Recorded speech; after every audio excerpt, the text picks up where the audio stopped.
سبحانك اللهم وبحمدك أشهد أن لا إله إلا أنت أستغفرك وأتوب إليك.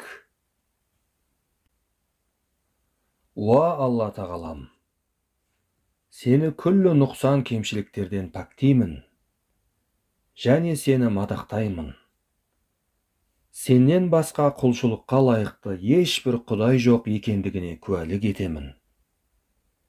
Сеннен кешірім мен жарылқау тілеймін, және саған тәубе етемін. Алла елшісі саллаллаху алейхи вассалам былай бұйырған: من جلس في مجلس فكثر فيه لغطه فقال قبل أن يقوم من مجلسه ذلك. Кімде-кім бір жиында отырса, және бұл жиында мән мағынасыз, бос әрі артық сөздер мен пайдасыз әңгімелер көбейсе, ол кісі орнынан тұрмас бұрын былай деп айтса: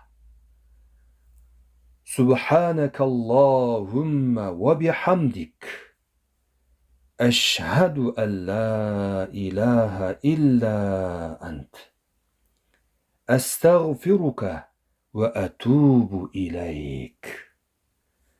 Алла тағалам, сені күллі нұқсан кемшіліктерден пәктеймін, және сені мадақтаймын. Сеннен басқа құлшылыққа лайықты ешбір құдай жоқ екендігіне куәлік етемін. Сеннен кешірім мен жарылқау тілеймін, және саған тәубе етемін.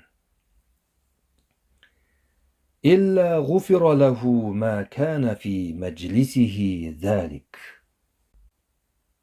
Сол жиынындағы жазылған оның барлық күнә қателері міндетті түрде кешіріледі.